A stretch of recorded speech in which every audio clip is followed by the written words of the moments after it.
तुम उठ, तू जाग, तू सारी बातें छोड़, तू दुनियादारी छोड़, नहीं तो तू पीछे हो जाएगा। इसी अगर आप फुटबॉल देखे होंगे तो आप इस गोलीय दर्पण है उसको आप समझ जाइएगा। एक तिलक से एक किनारा, सबसे सरल परिभाषा हमारा। तो हेलो फ्रेंड, क्या हाल चाल है। उम्मीद करता हूँ कि आप लोग स्वस्थ होंगे, मस्त होंगे और अपने पढ़ाई में काफ़ी बढ़िया से व्यस्त होंगे। तो आइए आज हम लोग एक नए टॉपिक की ओर बढ़ते हैं और इस टॉपिक का नाम है गोलीय दर्पण यानी कि स्फेरिकल मिरर। और यह टॉपिक एग्जाम के दृष्टि से काफ़ी ज़्यादा इंपॉर्टेंट है। तो उससे पहले, इसको पढ़ने से पहले थोड़ा सा आप लोग मोटिवेट हो जाइए। देखिए, एक दो लाइन की हम शायरी बोलते हैं कि तुम उठ, तू जाग, तू सारी बातें छोड़, तू दुनियादारी छोड़, नहीं तो तू पीछे हो जाएगा। तो आइए इसको स्टार्ट करते हैं। गोलीय दर्पण। गोलीय दर्पण कहने का मतलब क्या होता है, यानी कि गोलीय दर्पण उस दर्पण को कहते हैं जिसकी परावर्तक सतह किसी खोखले गोले की भाग होती है, उसे क्या कहते हैं, गोलीय दर्पण कहते हैं। अब यहाँ पर एक शब्द निकल करके आया है, क्या चीज़, परावर्तक सतह। इसको ध्यान से समझिए। परावर्तक सतह का मतलब,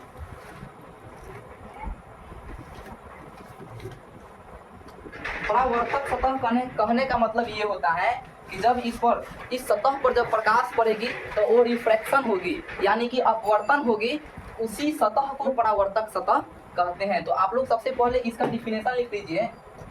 गोलीय दर्पण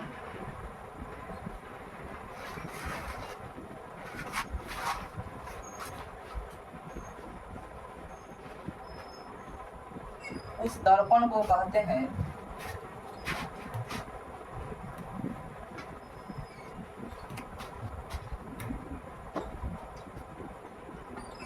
जिसकी परावर्तक सतह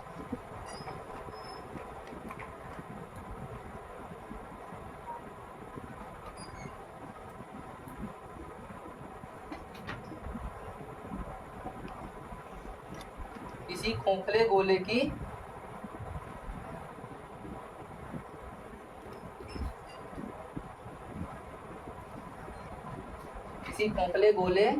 भाग होती है।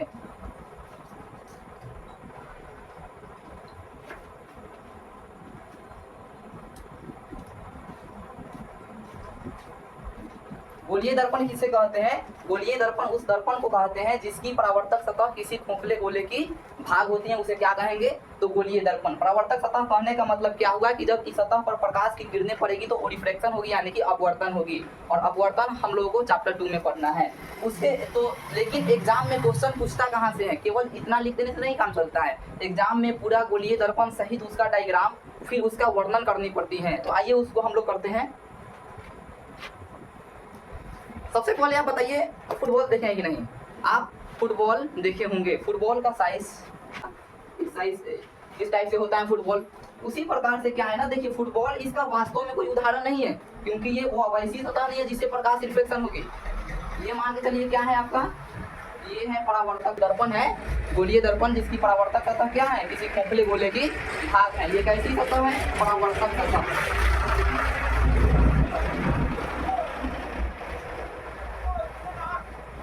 अब आप फुटबॉल देखे हैं तो आप सभी बात को समझ जाएंगे। जब आप अभी जो यहाँ पर पढ़ाई जाएगी, दिखाई जाएगी, आप सभी बातों को समझ जाइएगा। फुटबॉल में आप देखे होंगे अक्सर करके क्या चीज़, कि बीचों बीच सिलाई की होती है फुटबॉल को, है ना।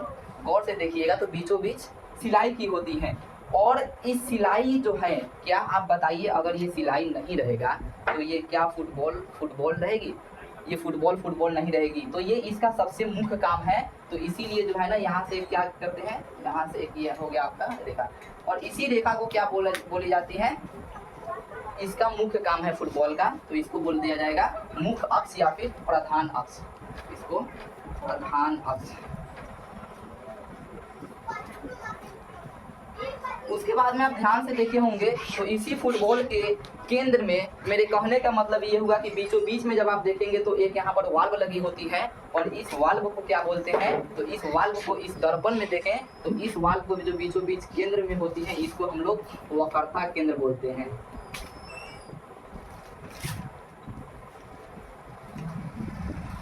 इसको क्या बोल दिया जाएगा, वक्रता केंद्र बोल दिया जाएगा। ये आपका क्या हो गया, ध्रुव हो गया।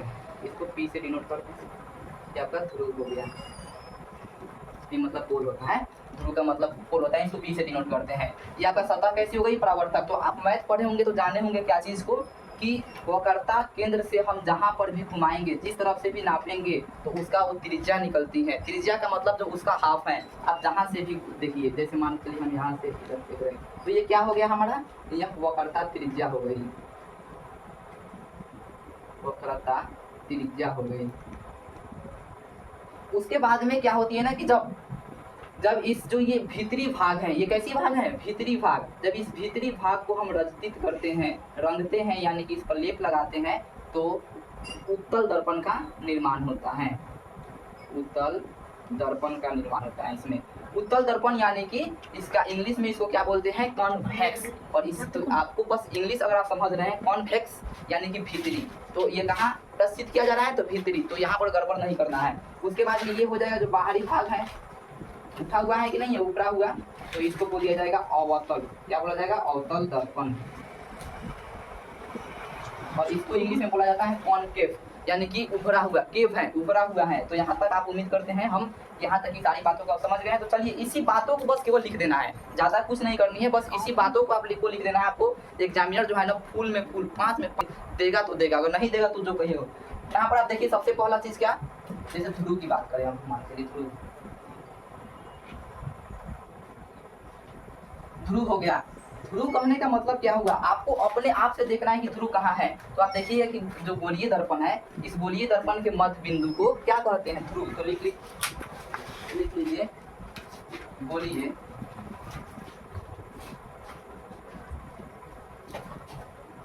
दर्पण के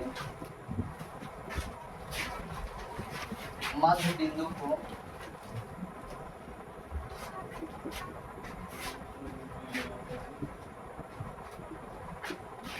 दर्पण का ध्रुव कहते हैं।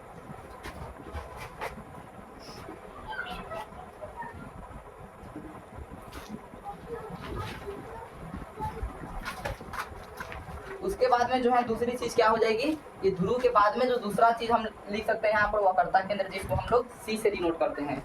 ये क्या होगा, वक्रता केंद्र, 2 नंबर में वक्रता केंद्र।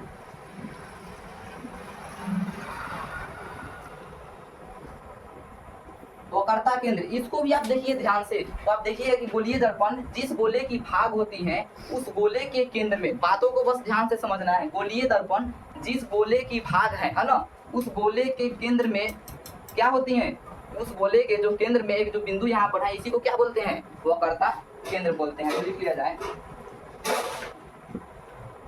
गोलीय दर्पण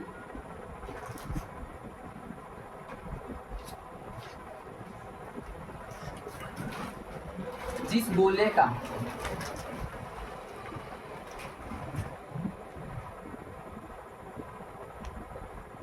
भाग होती है,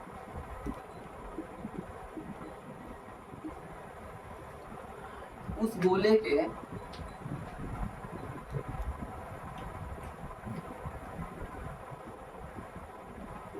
के केंद्र को,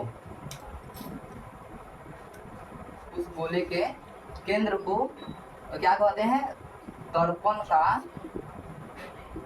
वक्रता केंद्र कहते हैं।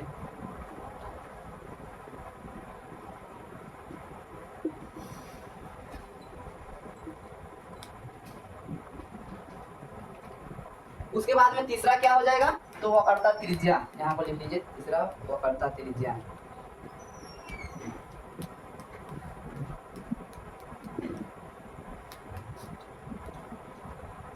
वक्रता त्रिज्या, इसको भी जो चीज जिस तरह से है उसी टाइप से लिखना है बस। ये वक्रता त्रिज्या हो गई। तो इसको क्या लिखेंगे कि गोलीय दर्पण जिस गोले की भाग होती हैं, उस गोले की जो त्रिज्या है उसको क्या बोलेंगे, वक्रता त्रिज्या। यहाँ पर लिख लिया जाए, गोलीय दर्पण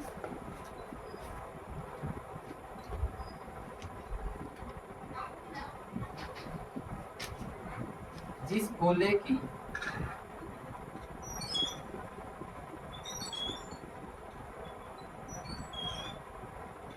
गोले की भाग होती है, गोलीय दर्पण जिस गोले की भाग होती है, उस गोले के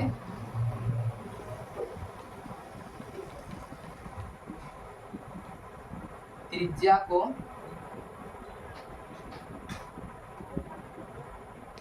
दर्पण का वक्रता त्रिज्या कहते हैं।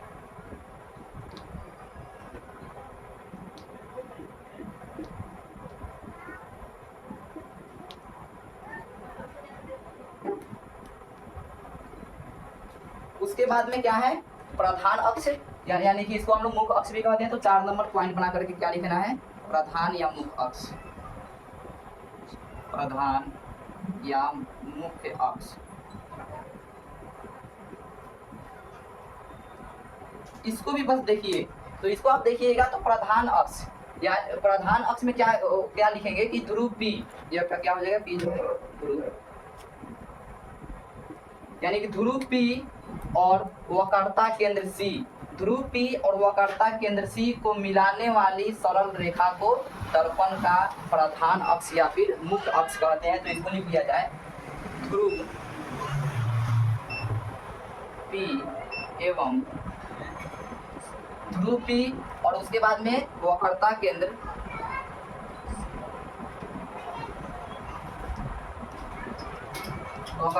C, ध्रुव P और वक्रता केंद्र C को मिलाने वाली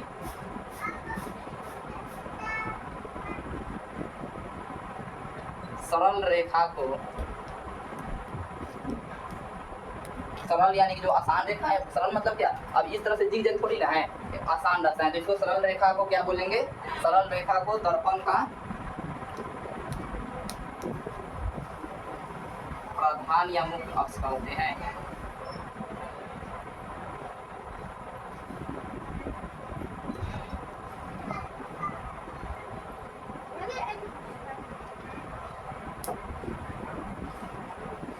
बस आपको यही चार को जो पॉइंट हम बनाए हैं, बस इतना ही आपको लिख देना है और इस डायग्राम को बना देना है।